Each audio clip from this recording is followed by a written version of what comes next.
You're listening to the Flickcast, a podcast about stuff nerds love. I am Chris Ulrich, and of course, joining me, my co-host Joe Dilworth. Hello, Joe. How are you, sir? I am well. How are you? I am well, thank you. As I told you before the show, I had 2 beers last night, so I'm a tiny bit hungover today, which is sad. A sad commentary on my life, but that's okay. Were they at least high alcohol content One, beers, or one, were they just one was standard beers? one was a high alcohol content beer. The other one was sort of a normal one, but that was my second one. Yeah, I was like, my son and I were watching Predator last night, so I had to have a beer with that one. So. Did you at least have a little bit of a buzz from the beers? No, not a little, I suppose, because I don't drink anymore. So that was like one of those things where it was a fun sort of distraction, I guess. And again, I probably had bad judgment because again, I just had my son watch part of Predator. He didn't want to watch the whole thing. He just wanted to see the Predator and also the Arnold Schwarzenegger scenes where he fights the Predator mano a mano, or mano e Predator, I guess would be technically correct. But anyway, Yes, Mono E Predator. Yes. because he's not a man, although he's a man in a suit. Or in a suit, he's a predator in a suit. Kevin Peter Hall, I think, was the guy's name, if I remember correctly. But Yes, man in suit, man in suit. That's man the in chant suit. for Godzilla movies. Yeah. That's right. That's right. It's Gojira. Damn it. Okay. Anyway, Oh, sorry. that's okay. Yes. On this episode of the Flickcast, we're going to talk about Picard, Star Trek Picard again, and we're going to talk about more Moon Knight and maybe some Picard casting news for season 3, which is pretty exciting. And we'll have picks and non sequiturs as often happens. Especially like at the beginning, I already talked about Predator, which is actually a pretty good movie. I forgot a lot of it, a little bit. I guess I didn't forget a lot of it. I forgot some of it, but it still holds up pretty well. So I like it. I think so. I think it actually holds up better than. You know what though? I have a small amount of affection for Predator 2. I just thought that was. I don't know. I thought it was in again, like I've always said, if you're going to do a sequel, do something different. And the fact they brought it to the mean streets of L.A., I thought was kind of interesting. And Danny Glover is always fun. So Yeah, I didn't hate Predator 2. I mean, it was weird to see sort of modern day or a somewhat future Los Angeles in like the mean streets, like you said, and he's in town with a few days to kill is still one of my favorite taglines for a movie ever. I don't know if that's better or when he pours, he rains. Those are two up there for me. But yeah, remember that one yes, from Tom Cruise in exactly. Cocktail when he pours, he rains. That's pretty damn good. It's so stupid, but it's so clever too at the same time. But In Town with a Few Days to Kill is terrific. But anyway, yeah, I liked it. Yes. There was some weird stuff about it. I thought it was like overtly gross, like it was almost too much in a way. I think they were trying to top the first one, which as I remembered as I was watching it, there's a lot of like people with their skins removed and shit. I forgot about, Right. which is Yeah. not great for a child to see, but that's okay. I fast forwarded through that stuff.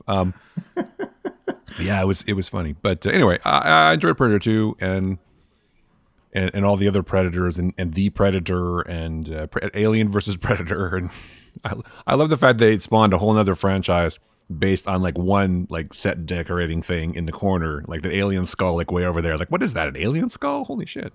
It's like a joke that the crew Yes. made or something, and then it became this whole thing. So that's great. But anyway, Exactly. So anyway, we'll have to add Shane Black to our ever-growing list of people we're going to do a deep dive on that's right. someday. Shane Black, Hawkins, or as I like to call him Yeah. during the movie, Glasses, because Glasses actually is the guy who dies first to show you how the Predator works, kids.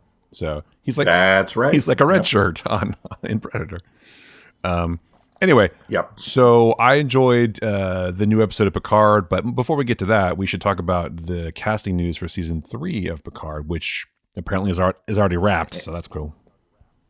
Let's go into Picard. Yes. Say we can do a hard segue into Picard. So casting news for season 3, all the original characters. I'm sorry, all the original characters, actors, I guess, whatever you want to call it, coming back for season 3, except for Will Wheaton, conspicuously absent.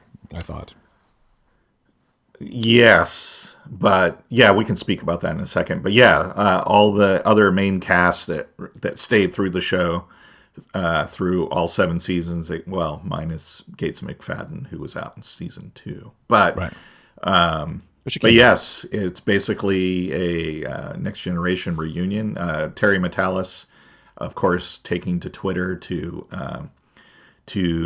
maybe jokingly answer fan questions, but he's like, yeah, these aren't just glorified cameos. They're actually part of the story. So, I mean, it remains to be seen if they're going to be in the whole season, how they integrate with the current cast, if the current cast makes it to the next season. Maybe. I don't know. We'll see. But, yeah, they're like, we want to do a proper send off and tribute to the next generation, and this is our way of doing it. The little teaser that we got had brand new dialogue from each of the cast members, which was great, and a nice ominous scene with Riker and Picard with phasers drawn. So it sounds like it'll be a last hurrah, and I think they're gonna make it a. I don't want to say they're going to kill him off, but I think they're going to make it clear that Picard's story is done by the end of the third season, which is fine. I mean, it's great. Like they're all going to have to. I know you worry about them. I do. They're all going to have to sacrifice the Enterprise with them on it to do something to change the timeline back at the end. Yeah, that's my theory. That's my theory. And so, but I wonder if they're going to de-age everybody. I mean, I guess in that clip with Riker, he looks pretty much the same. He's not de-aged. He's not de-aged. Yeah. Well, I mean, Riker and Troy were already on the show, right? They were on last season because Picard goes he goes to visit them, and obviously Data was on the first season too. And then of course Brent Spiner's playing another Soong, the crazy one this time. Which I think is kind of funny that he tries spoilers, he tries to run Picard over with his Tesla, which I thought was funny. That was great. Hey. Much like Sitting on the Edge of Forever, where in this case Picard saves Renee and isn't prevented from saving her like Kirk was in who had to stop McCoy. I'm going to say this though. So.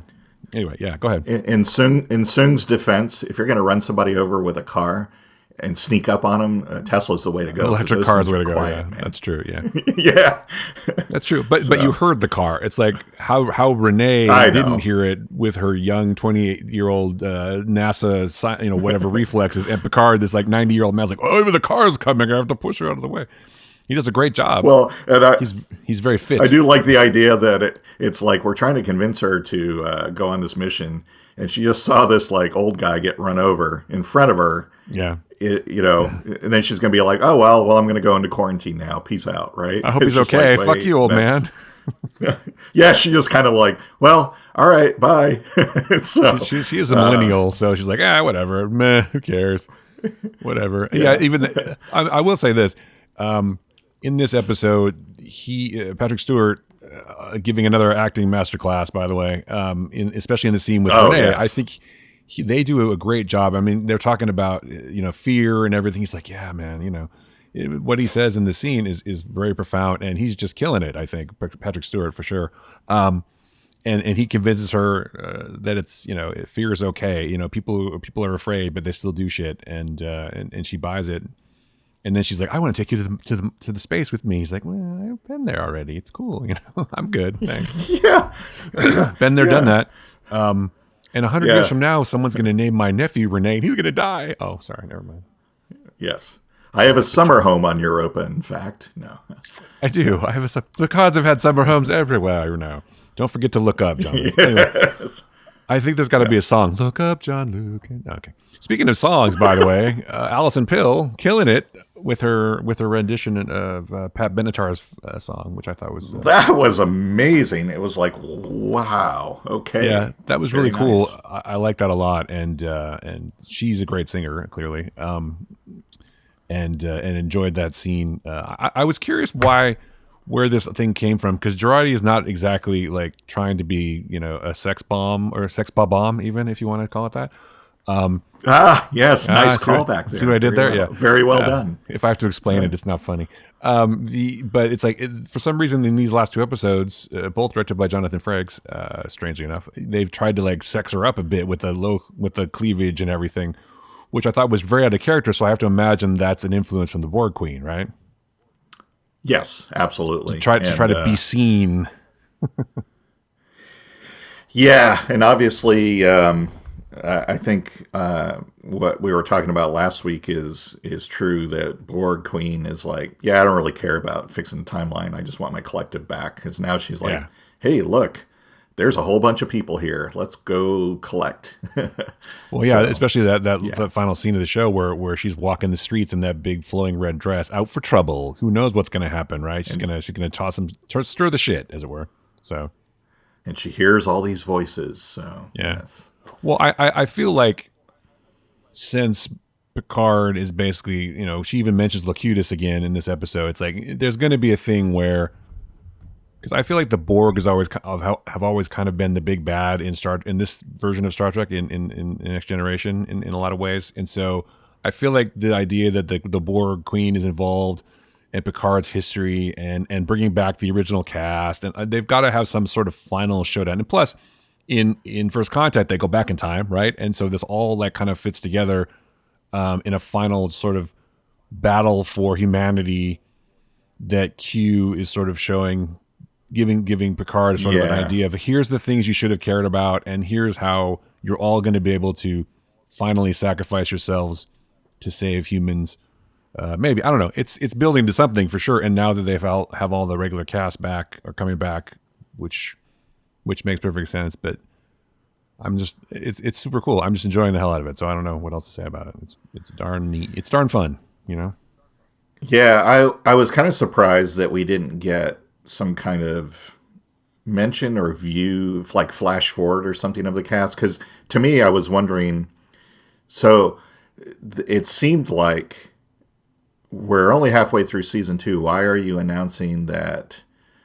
Wouldn't you save the big reveal of the next gen cast coming back for season 3 in the build up to season 3? So I was trying to figure out why they did it now, and maybe, I thought maybe there was going to be something in the next episode or two or the rest of this season that would kind of spoil that, but maybe it's that the information was going to leak, because they all mentioned the fact that they've been sitting on this for like almost a year and nobody said anything, but maybe it was getting leaked or something like that, and maybe that's why they announced it. But I was trying to figure out why they would announce it now instead of I think after the season. But I think you're right. I think it's got to be something maybe in some of the final episodes of this season where there's going to be clues that some of the other casts are going to return. But you're right. It could also just be that it gets leaked because it's the time of the internet and whatever. Yeah. And Will Wheaton's going to let it go in the ready room one day. He's going, I wasn't in this episode. God damn it. So.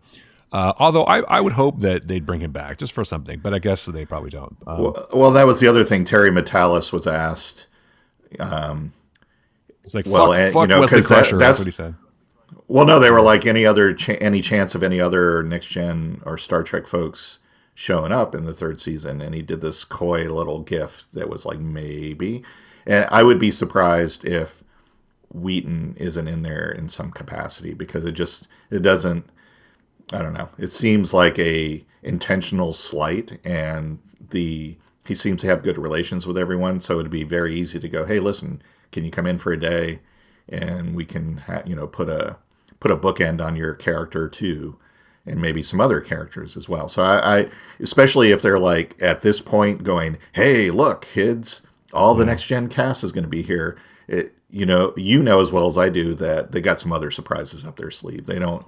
Right, if they're willing to reveal all that, yeah, there's something else going on too. So I would be surprised. I don't know that Will Wheaton would be a big reveal, like a surprise necessarily. But I feel like, well, no, but you don't. I mean, if you're going to say, well, here's the cake and here's what the frosting and the outside looks like, but there might be a couple fun things still left to discover when you cut into it, right? It's 4 and 20 blackbirds. That's what's in there. It's a bird pie. Yes. So you don't want to eat that. Yes, exactly.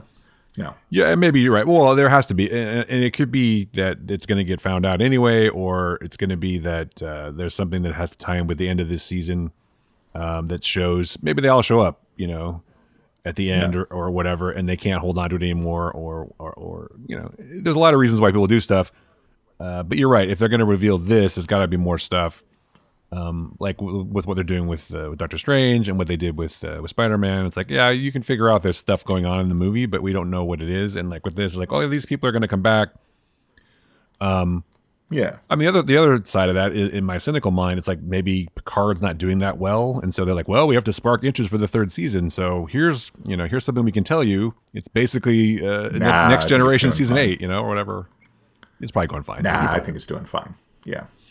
I just think it's, either someone who was about to leak it or it got out to someone that they didn't trust. Or, again, maybe it's just like, well, we're going to announce it at Star Trek Chicago anyway.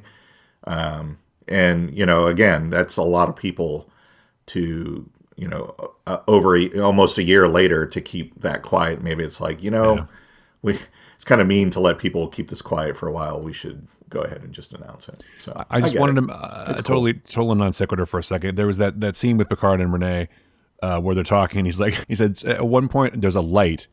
You see a light, and I'm like, sometimes there are 4 lights too, and I just couldn't help myself for saying that. I don't know why that came into my head.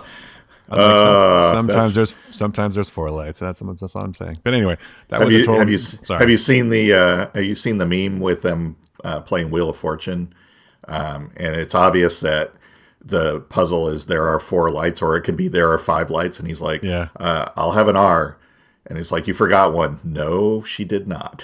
No, she did not. Exactly. There's only 4, that's guys. Pretty great. Yeah. So. I'm a Star Trek nerd. Sorry, but I couldn't help but think about that. And there was some definite moments in this episode, like the Nomad probe, like in the background. That was pretty cool. And the shuttle, the ship that she's talking about, she's like, tell me about that ship. That's the ship from the Enterprise opening titles, which I thought was interesting. That was really cool. So will that be the ship she flies? I don't know, but we'll probably never see it in space anyway. It doesn't really matter. I don't know that we'll ever see Renee go to space necessarily, but maybe we will. I'm still not 100% convinced that she's supposed to go. I sometimes feel like, because all of this does revolve around First Contact, I think it does. A lot of it does anyway. And so the fact that she's supposed to go and make contact with aliens, whatever, I think that it's going to end up that she's going to have to not go. I really still think that's the twist. But because even with Gary 7's job was to stop the missile launch. So her job, although she's not really trying to stop anything, she's just trying to keep an eye on Renee, which I thought was interesting, instead of get her to do anything or interfere. Because the mission that Gary 7 had to take over from the 2 other agents who got killed in a traffic accident. I actually watched Assignment Earth again the other day. I did too. I watched it this past week. Yes, it still holds up. I mean, there's a little bit of weird stuff. Like there's some weird Terry Garr close-ups, like she's working alone in the scene, maybe because exactly. I had heard that she and Kirk, and William Shatner didn't get along or something during the filming, but I don't know if that's true or not or whatever. But it's just it's kind of strange, and the whole idea of Isis, of the cat, and everything, and she's like some hot thing at the end, which is pretty funny. But so their mission was to stop the rocket launch, right, and to scare humans into not building these orbiting nuclear platforms. So they were actually taking an active role, whereas it seems like in this show, her job is just to watch and keep an eye on things and not interfere, which I thought was an interesting twist. But anyway. Well, and I don't know. First Contact in the Star Trek universe did not happen in 2024. It happened with Zephyr Cochrane and the Vulcans, right, in 2063. So that was my whole thing is well, they have to prevent that. It has to not happen at some point because that wasn't First Contact. So I don't know. We'll see. That's the problem, because First Contact is prevented in that timeline in that movie, and that's why the Borg take over everything, right? Because they take over the entire planet. So that's why they have to go back in time and follow, and stop and help First Contact to happen. So then humans realize they're not alone. It brings them all together. They don't get assimilated by the Borg, etc. So we had a whole movie about it. We know a whole movie about it, and it actually had this cast in it. Go figure. So there you go. Yeah. Oh, you know what else we got to see is Barclay. I mean, Barclay's got to come back, right? Oh, yeah. And it's got to be absolutely. They're all going to go onto the holodeck, and Barclay's going to be doing some kind of weird Barclay, orgy on the holodeck, some kind of weird sex thing, ancient Rome or something. Because it's Paramount Plus, they can swear and stuff now, so there's going to be some gratuitous Star Trek nudity going on. We can have the whole emotional scene where it's like, Picard's like, we got to make the big sacrifice with the ship, and they're like, we're with you, sir. And he's like, well, I can't ask you to do this. It's like, come on, we're family. And then it's like, well, there's 7 of us though, but we need more than that to run the ship. And it's like, we've got a crew, sir. And it's like, Barclay is, Commander Barclay in engineering. We've got you, sir. And Colm Meaney's character and all the, Will Wheaton is like, traveler here. We got to have the call sign. We're all going down with you, Captain. You think Colm Meaney's going to show up? Maybe, probably not. I would be awesome. I would love that. Yeah, I don't think that's going to happen, but that would be how you have cameos from the fan favorites. It's like we're your crew is with you, sir. Let's go, right? Yeah. So no, I think you're right. I think it's going to have to be some kind of a big moment where that actually makes sense. The fact that it makes so much sense means it probably won't happen, but it does. Right, like we're all with you, sir. Like Wesley's in engineering and with absolutely, and Barclay and Geordi's down there like we're ready to go. We need warp speed in 3 minutes. We're all dead. That kind of shit. So yeah, exactly. I just wonder if Shatner's still alive. I'm just saying. I mean, they could throw Shatner in there. Kirk could just show up at some point and go, "Oh boy, I thought I was dead. What happened?" Because he shows up in Generations, right? So I had the perfect scene. Picard witnesses Kirk's Kirk death. Could come back. I'm just saying. So see what you do, and I think I've said this before, is that there's a well, I guess you can't do it now because we don't really have the La Sirena anymore, but that was going to be the thing. It's like Picard, all hope is lost. Picard isn't sure which direction to go, and he's not making the right decisions. And he's kind of like everybody else is in command, everyone else is running the show, and he goes back to his little holographic office, and you hear the sound of a hologram forming, and you hear the words, "I told you, never let them take you off the bridge." Yeah. And it's the emergency command hologram, and it's Kirk. So he could have conferred with Kirk. That's nice. Yes. See, computer activate emergency command hologram to tell me what to do. Except Picard never really has a problem with knowing what to do. No, I know. The only time he was ever honestly, the only time he was ever emotionally confused was during First Contact when he wants to kill all the Borg. And he's like, the crew is accustomed to following my orders. And she's like, they are accustomed to your orders making sense. And he's like, well, how dare you? I'm not upset, but I am upset. I want to murder everyone. Your little ships. Yeah, exactly. The whole scene, that's a great scene, still a great scene. And I think it makes sense for this episode or for this series too, but maybe they're getting around it by the fact that this isn't really Picard. This is Picard 2.0, great and improved. But I guess it brings up a question like we were talking about last week. It's like, why wouldn't you give him a stronger body so he can survive car impacts, And doesn't the doctor realize this isn't an actual human? I don't know what's happening. Why am I shocking him with paddles when it's not even doing? I've done paddles 1,000 times. Why do you? What's going on here? I don't need a defibrillator. I just need a USB-C cable. Yeah, can someone find me? Go down to Best Buy and get me a cable. God, I had that box of cables. I just got rid of it weeks ago. No. This is USB-C-D. You always need that one cable you got rid of. I had this box of cables in the garage for 10 years, and I finally got rid of them, and now I need one. Anyway.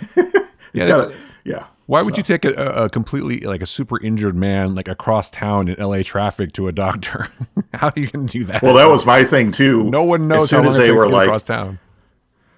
Right. When they were like, they started out with, he's in the hospital and he might not make it. And then they were like, 35 minutes earlier, and I'm like, he better get injured right now because there's no way they'd get him anywhere in LA in 30 minutes. Well, yeah, they're like, at the no. I know my LA geography. They're at the Biltmore Hotel, which is downtown. They're not going to get to wherever she is in 15 minutes. And they got to 14 minutes earlier, and I'm like, no, he's dead because there's no way they got him anywhere in time. So, no way. Exactly. Obviously, you've never driven in Los Angeles, okay? Even in midnight, they had Jack Bauer drive them. So even at midnight, well, yeah, that was a problem for me when I watched 24. It's like there's no way that Jack Bauer can get from the Valley to the West Side in 12 minutes. It's not going to happen, folks.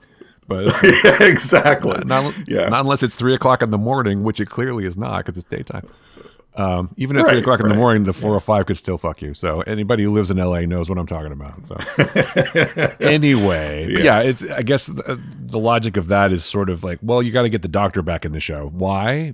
because maybe she is going to go with them because now Girardi is going to disappear and Or go into the ether or something, but become a Borg. Or do you think? I don't think she's going to go because she's got a kid. Well, the kid can It go seems to me they're kind of setting up Rios to stay behind, and that will really piss me off if they do that.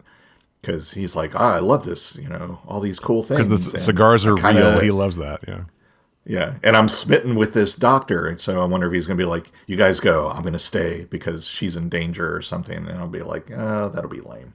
So well, the question is, I don't want to lose Rios like that. Well, you wouldn't necessarily lose him because he could still appear in the timeline at some point, but he's also the emergency hologram on the La Serena too. Oh, that's true. Or on the other ship, not on La Serena, but on 7 of 9 ship. But maybe he it is the La Serena. Is it La Serena? Okay, I can remember if she had a different ship to La Serena, but I guess she doesn't. No, she took over the La Serena. Yeah, that's right. Yeah, I don't think he's going to leave the show. I think that maybe the doctor will just be. You know what? It's like ships that pass in the night, right? He can't. It's like Picard. He couldn't have Edith Keeler. Rios can't have the doctor because he's got to leave. Maybe the doctor's got to die. I don't know. Someone's going to die. I don't know who it is. Yeah. It's not going to be Picard. Somebody's going to have to at some point. And I question, we should get off this episode in a second, but I question the logic of structuring an episode like this when you just announced season 3 of casting, and obviously Picard lives. So why would you bother with the ticking clock thing as a device when you know there's no stakes whatsoever? Obviously Picard lives. So why do it? Well, there's a reason why he needs to be, because they're like, well, there's no reason why he's not waking up. He's doing this to himself. So there's something in his memory with his mom that is going to be a plot element that he needs to discover. It looks like his mom got taken away to a mental institution or something. Well, there was like some monster or something at some point in there, and I don't know if that's like from Kid Picard's, Kid Jean-Luc's point of view, that these men or his dad was a monster. But I was like, whoa, that looked. There was a quick flash of it, and it's like, oh, that's interesting. So there seems to be something more to than what he remembers about his mom being taken away or something. So clearly, I'm sure we'll discover that. Yeah, and there's obviously a history of mental illness in the Picard family.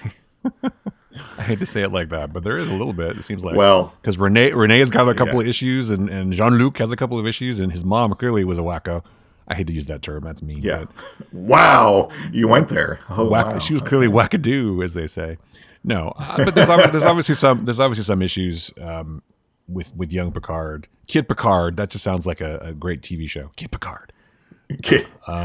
Yes, there'll be an animated series, Kid Jean-Luc. I would absolutely watch that show.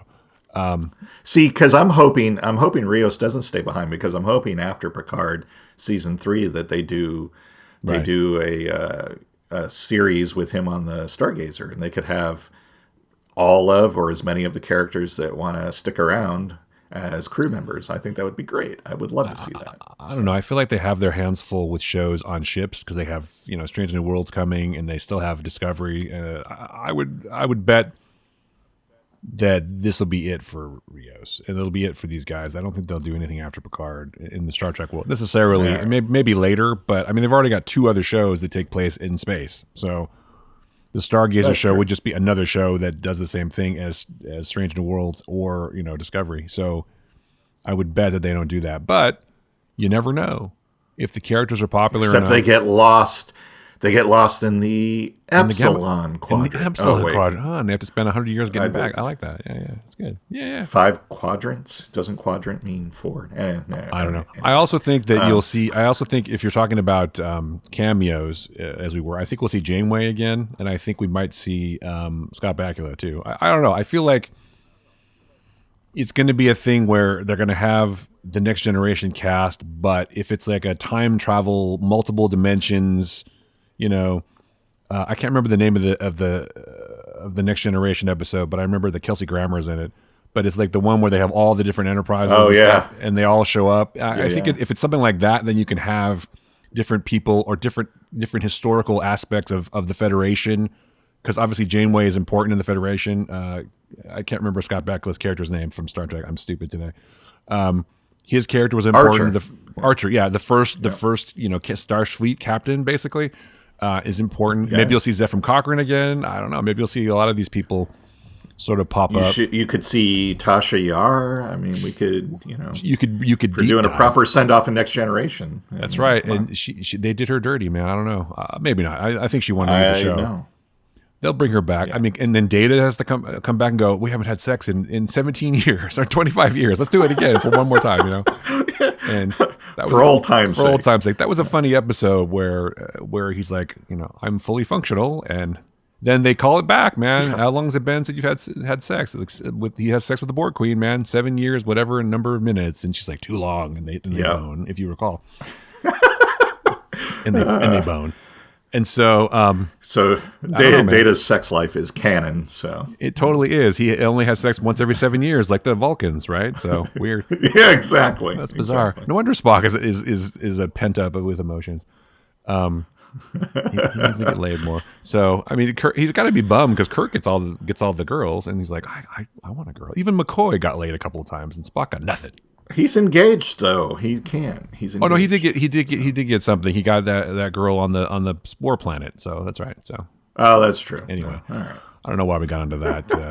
Anyway, I'm just a weirdo today. Anyway, I keep saying anyway. Anywho, loving the show. Can't wait to see where it goes. Thrilled that I get to see all the old characters again. It's going to be awesome. Sorry, I had to take a drink of water.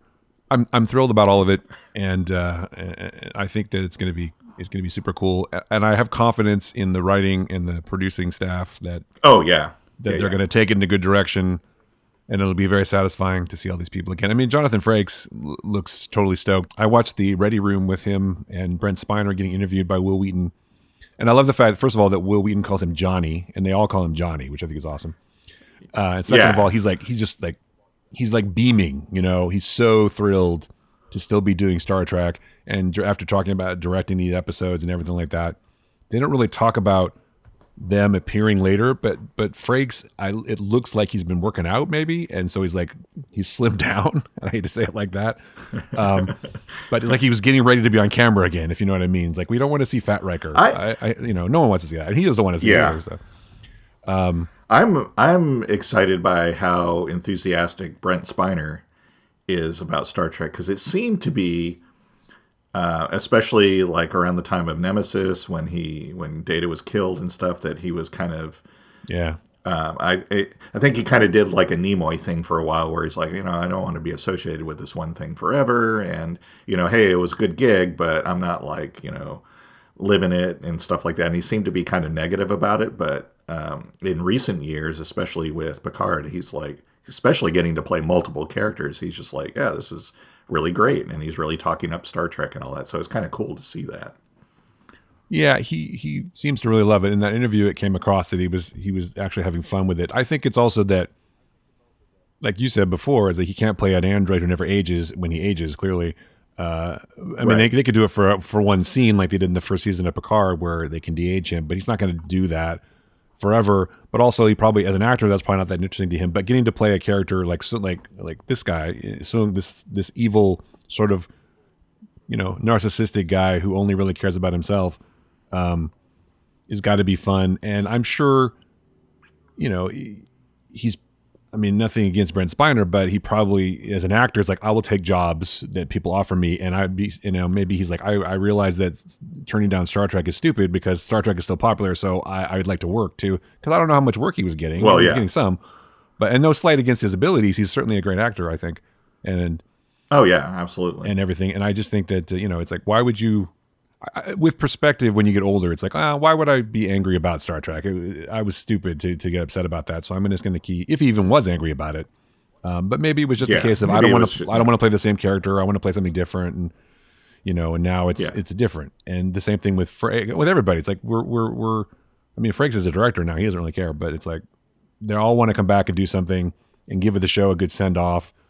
I mean, technically the show did have a send-off, but it's sort of funny that it's all being continued with Q, and the whole thing never ends. Like, they still were going through this trial, even in the interim after the end of Next Generation up to this point, which is kind of interesting. So it never ends, right? So why would you not bring they need to They need to do right by Archer and the Enterprise series and have Picard end with it all being a story written by Archer, because Enterprise ended with it being a hologram simulation by Next Generation crew. Not that the whole show was, but that final episode was a historical hologram simulation that Riker was running, and it was like, what? This is not a Next Generation show. Why is that the coda on this? And it should be, so they should reverse that and give Archer some justice. Right. I'm just kidding. I don't think they won't do that. But Archer could be the emergency command hologram instead. So. Yes, exactly. So and they got to bring back the Doctor too. I mean, okay, so the amount of cameos they could bring back are huge. So at some point, because the Doctor appears in some other things, and so there's got to be a point where they go, Doctor, activate the emergency hologram, and it's that Doctor who shows up. They got to do that. Yes, yes. Anyway. Well, he was in First Contact as the EMH. So yeah, exactly. This is what I'm saying. They're going to have everybody. Cisco's got to show up. I mean, they've been hinting Cisco's would be around. So yeah, I mean, Cisco's still alive, right? So and it's the time of the Bell riots when he went back in time and took over that dude. So that's right. Just saying. I'm just saying. So anyway, everybody's going to be in the final season. No, I'm just kidding. I think anyone who has a tangential connection to First Contact, the movie, could show up, like Barclay and the emergency hologram program and what's his face, Zephram Cochrane, and you can have all these people just pop in. So I think James Cromwell's still alive, right? Oh shit. Oh yeah. Okay. I think so. So there you go. Let's talk about Moon Knight. Moon Knight. Yes. As I like to call him. Still enjoying the show a lot. We got some more information about his backstory and about Harrow's backstory too. Spoilers: it turns out that he was the previous avatar of Khonshu, which I thought was an interesting twist, and so he knows that Khonshu is full of shit. Maybe. So then I guess my question is: are we trying to suppose that that Moon Knight is a good guy, or is he just a guy in conflict who's trying to pay his debt back to Khonshu? And also I've seen some hints, and I ended up reading some stuff about people's conjecture that there's a third personality involved too. And it's not just Stephen and Mock. It's a third person because there's like different jewelry. Well, there is one that hasn't. Yeah, there is one from the comics that hasn't shown up. So right. So I love the fact that the whole thing ends up there. At the end of this episode, they're in Egypt where they're supposed to be. And I did have one question though. Maybe you can answer this. Why did Layla show up with the scarab? It seemed like a weird sort of thing for her just to pop in there and go, "I've got it right here." Did she know that she could just kick everybody's ass, or I was confused about that part? But whatever. What did you think of the episode? No, I liked it. I thought it was really great. I liked. I always like the villains that, first of all, believe they're the hero of the story, but second of all, aren't like mustache twirling evil. I mean, Harrow is like, it was just great that he was like, oh no, you should come see our place, and he's all like, oh, there's tomatoes, and it's all this happy go lucky thing, and it's like, wow, it's one of those where it's like, dude, I'd go live there. That looks like a great place. And then as soon as he mentions the scarab, everyone just stops and stands up and looks at Stephen. It was like, whoa, that was creepy. So, and Stephen also asked the question of, so killing kids is cool, right? And everybody's like, yeah, right. I guess, yeah, I'm fine with that. And then how come no one in the background went, yeah, I'm not okay with that, by the way. But whatever. Yeah, like 3 people walk away. They're like, I'm out. I'm not. I never really thought you can't bring logic. Well, I'm sure that's a commentary about you can't bring logic into science deniers or into whatever deniers kind of thing. I'm sure that's a commentary on modern society.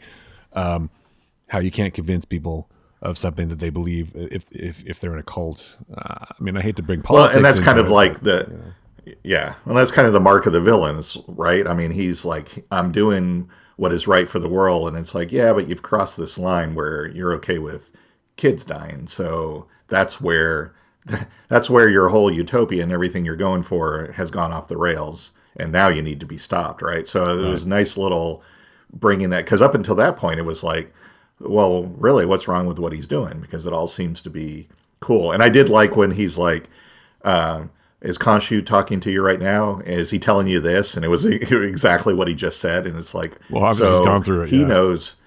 Yeah, so he knows the whole thing. So at what point does what Khonshu asks you to do become too much? And at what point are you doing evil and not doing good, right? So I Right. think we'll find that out, obviously. But I do like that. It's like, yeah, I was his avatar, and he asked me to do some messed up shit, and I didn't want to do it anymore. I want to do my own thing with these powers.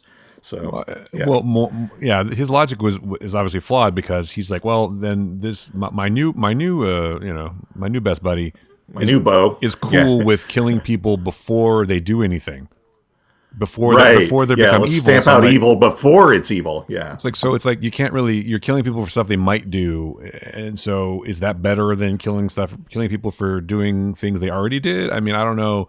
They're both kind of bad if you think about it. So that's why my question is, who's really the hero of this story? I don't think anyone is, frankly. There's no real heroes. Right. Even Moon Knight is not a hero. I still think it's funny though. If I think about the show in the context of Moon Knight as a character was supposed to be their answer to Batman, right? Right. So it's like Batman never kills anybody, and he's more of a detective, but he's clearly got some mental issues, and so they took it one step further. And over the years, Moon Knight is involved into this kind of crazy schizophrenic person who is either Yes. doing good or not doing good, or one of his personalities is good, one of his is not. So it's like, it's an interesting show based on that kind of concept where no one is really the hero, no one is the good guy, and it's like the Right, lesser right. of two evils almost, which I appreciate, which is why it'll never be. First of all, it would never be a movie in the MCU because it's not as clear cut who the good guys are, and also it's just Right. it's very weird in a way that Marvel would explore this, fourth tier character in this way and give a lot of time and effort to it, and not really tie it into anything. I think it's cool that they're doing stuff that's more out of the sort of mainstream. So anyway, Yeah, no, I mean, they have so many characters, and I'm glad that they're not, much like DC, and like, well, let's do another Batman movie. Well, let's do another Superman movie. It's like, no, we have these, 800, 900 characters that, many of them, almost all of them, haven't really been explored in any depth over the years. And they all have interesting and varied origins and character traits and powers. Let's explore and investigate some of these. So yeah, I'm very happy for a Moon Knight series. I like to, Layla keeps saying, "Come on, summon the suit, summon the suit," and he's like, "What are you talking about?" And then when he does, it's like not the Moon Knight suit; it's Mr. Knight, who is which of course a people were version upset of Moon Knight. And people were upset about Yeah. that too because they made fun of the Mr. Knight suit. I'm like, come on, people, Jesus, come on. Yeah, really. I thought it was great because he's like, "Ooh," and then he's kind of like, "Oh, yeah, I can do this." It was pretty Yeah. great. And so Steven kind of stepped up, and it's like, well, yeah, you obviously have it there, and you have, even if this personality doesn't remember it all, he probably still has some like muscle memory, even as Steven with fighting, which was obvious when he was fighting, but. Right. It's like you got that, you got this, you can do it, and but I did like the discussion at the end. It's like just when you think, well, maybe Harrow was wrong, and Khonshu really, because Khonshu's like, no, I only send him after the evil people, but then at the end he's like, yeah, well, if you don't want to be the Avatar, then your wife can be. I'm totally fine with that. And he's like, God damn you. So that was You may not nice like who I pick next. yeah.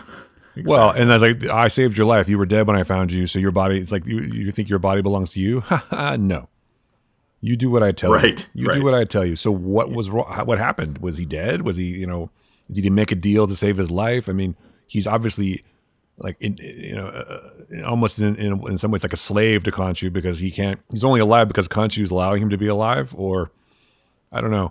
There's definitely some connection, and the idea that he's going to break free from him is kind of funny. I don't know. I'm not an expert on mental, disorders, but I've heard and I've read that sometimes people create these other personalities to sort of, buffer their brains from like trauma and stuff. Right. So Right. whoever the original Mark or Steven, whoever the original one was, maybe had to create these identities to keep him, keep his mind safe. But it's interesting how Crowley because they finally they don't name him in the show, but the golden statue in the park is Crowley in the credits, and so Yes. which I find interesting because that guy in the comics was like a spy or whatever for Mark for Spectre, and sort of Yeah. it's Yeah, interesting yeah. how, and so you got to wonder if he's the guy that he set down. Oh, you say in the park and keep an eye on Steven, right? So because Steven's confiding in him, and Crowley never exactly. and never speaks, but it's like he's kind of keeping an eye on him a little bit, which I found sort of interesting. But I love the fact they keep doing this whole mirror reflection thing. Like even in the water, you're not sure which way is the correct way for the thing, and like they flip the camera around, and some people find that annoying, but I kind of think it's clever.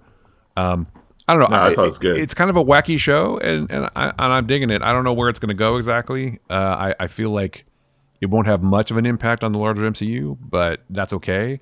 And I don't even know if it'll have any impact on Disney Plus shows, or if Oscar Isaac is not going to come back for another season. Is all of this like an origin story of Moon Knight 2.0, so it could be Layla or somebody else? Maybe, I don't know. But maybe. Yeah, maybe. because he's like, I don't want to, maybe he doesn't want to do anymore, but he can certainly help, do this season if they're going to do any more Moon Knights, or maybe it's just a one-off. I don't know, but I'm enjoying it, and it's one of those shows like we talked about, like you don't know exactly what's going to happen, and that's a good thing.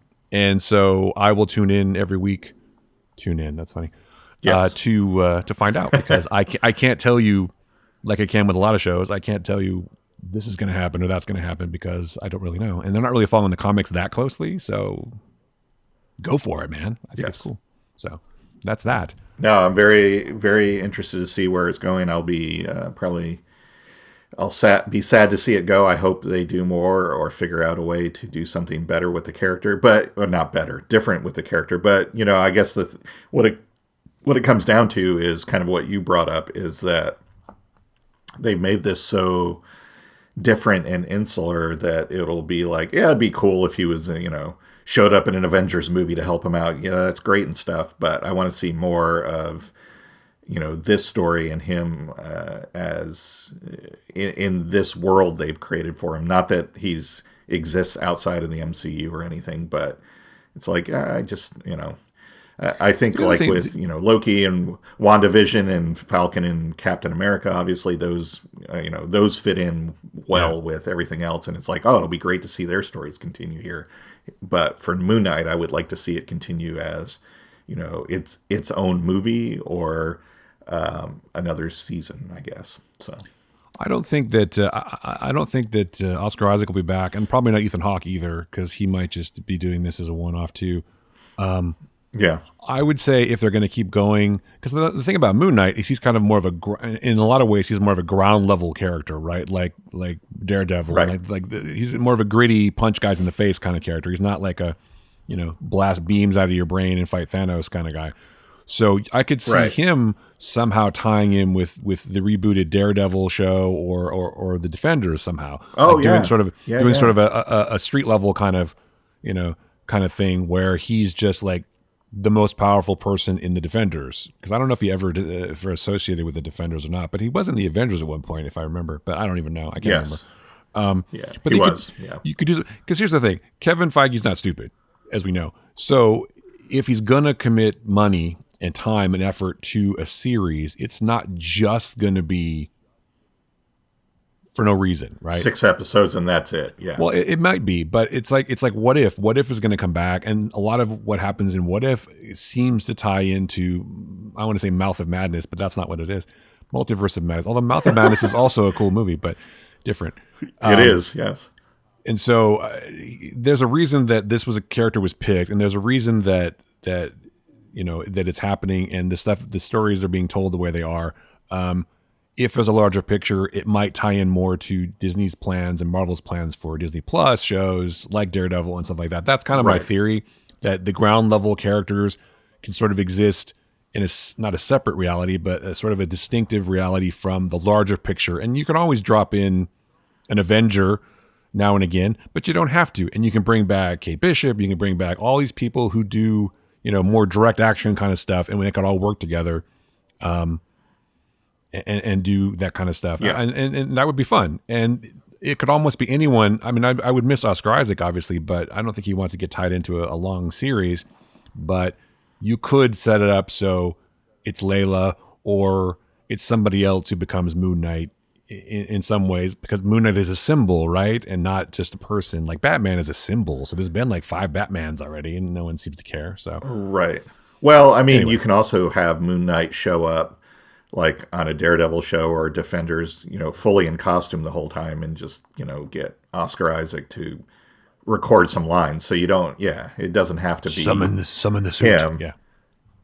Right. Yeah. So, I mean, but Although I like I like May Calamawe. How do you say her last name? Calamawe. I like her a lot, actually. I think she's good in the show. I would like to see her do more stuff. And I would be interested in a show where she's Moon Knight because again, I don't think Oscar Isaac is going to do more. Maybe I'm wrong. Maybe he's loving it so much. He's like, I want to do Moon Knight. I want to be the Moon Knight guy. I don't think that's going to happen. So I just think that he's the kind of actor who like wants to do a ton of different shit. And whatever his reasoning for doing this was, that reason's maybe over now. So he's going to do something else. So I think we'll they'll see. keep. I mean, exactly. The future will tell. So the future will tell. Man, it will. Yes. It's not schizophrenia. It's dissociative identity disorder, right? Exactly. There is a difference. There is a difference. Also, I would be interested in any show with F. Murray Abraham. There you go. Especially being an asshole. It was pretty great. Well, speaking of him being an asshole, have you watched Mythic Quest? Because he's great in that movie, in that show. I have not, no. He's not an asshole in that show, but he is great in Mythic Quest. And if you have never seen Mythic Quest, folks, it's an amazing show that's on Apple TV Plus, and you should definitely watch it. And I think I picked it before. It's super funny. He's great in it, as is everyone. Everyone is really good in it. So watch Mythic Quest.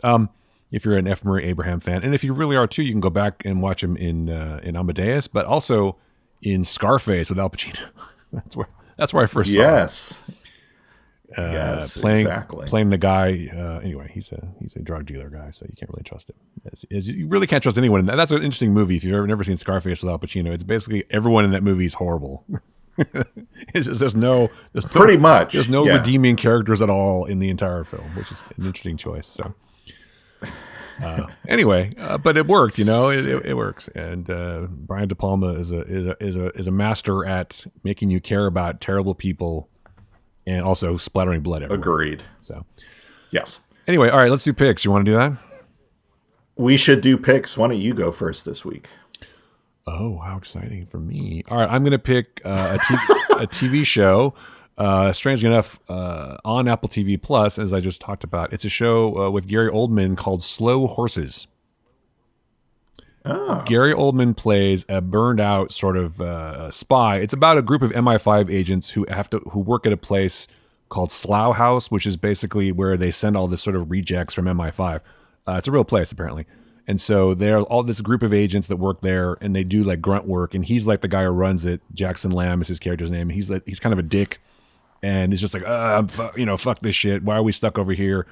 And there's this one guy who was a big time agent, and he did this whole training mission, and he fouled it up, and people got hurt and whatever. So he gets stuck in Slough House, and then they uncover some sort of big investigation where the main MI5 guys are doing it, but they're sort of like using Slough House to do it to make it like to have plausible deniability. Anyway, it's a really cool show. Gary Oldman is fucking awesome. Kristen Scott Thomas is in it. Jonathan Pryce. There's a lot of really great people in it.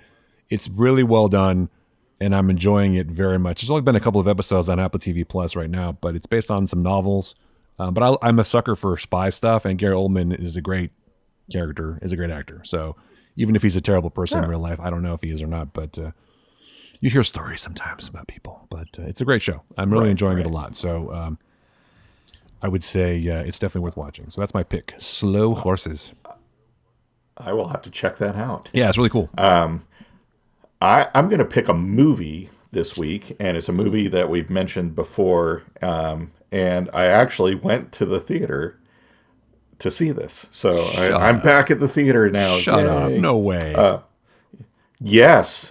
So the movie I'm talking about is Everything Everywhere All at Once. Yes. I've been really looking forward to this movie, and I finally saw it, and it was pretty amazing. I want to see it more. And I will probably watch it multiple times. It will be a buy when it's available to buy for sure, because it's just it was not what I was expecting it to be, and yet it was at the same time, which is kind of weird to say, but it was really good, and everybody in it was just phenomenal. The story was different yet familiar, and it has a huge heart to it and a really emotional resonance that maybe people that aren't parents might not glom onto as quickly, but it's I don't know, it's just a really, really great movie. I liked everything they did with it. I liked all the performances. It's a very, very special movie. It's one of those movies that I felt like this when I saw a completely unrelated movie, Fight Club. It was just like I was watching this going, I can't believe I'm seeing a movie like this. Yeah. And it's phenomenal. I would already say it's I know it's only April, but it's my favorite movie of the year. So there you go. Yeah, that's the one that's going to drive me back to the theaters, I think. So I'm looking forward to seeing it. But yeah, I've heard nothing but great things, and the fact that you loved it obviously probably means that I'll love it too. So, and Michelle Yeoh, phenomenal, Good. Of course, I'm sure, and Kiki Kwan. I see him on talk shows. He's so thrilled to be working again, which I think is great. So good for him. He was just out of this world in this movie, and he plays. Yeah, I don't want to spoil it. Yeah, don't spoil it. Don't say anything. Say no more. He was, and Michelle Yeoh. I mean, she can just stand there with a look and act better than most people on the planet. No, so. she's awesome, and I'm glad to see her finally get a. I don't want to say finally, but it seems like this is the career sort of making role that she's been looking for, and so. And Jamie Lee Curtis, completely different role than anything she's ever played, and she's phenomenal. I mean, everybody's just great in it. James Hong, he's always. That guy's like 150 years old, and he's still acting like he's 50. I mean, he's just amazing. So terrific movie. He's cool. Yeah. Okay. Cool. All right, so that's a good pick. Find the Flickcast on Spotify and Apple Podcasts and all the places you find podcasts. Find Joe and I on the socials at What Joe Writes, and I'm at Chris Yu, and then also Ulrich Picks on Instagram, and of course the Flickcast is at TheFlickcast. And find us at the Patreon, patreon.com/TheFlickcast, and all that other stuff. Drop us a rating and review, particularly at Apple would be nice, or Spotify is fine too. But we appreciate any feedback, good or bad. I mean, obviously good feedback is more heartwarming, but bad feedback is good too, I guess. We'll take the bad too. That gives us things to ignore and not improve on. So exactly, yeah. I think we can all improve. I certainly can. So I feel free to give constructive criticism. Anything else, Joe? I don't think so. I think that is it. All right, cool. So for Joe Dilworth, I'm Chris Ulrich. That was the Flickcast. Thanks so much for listening.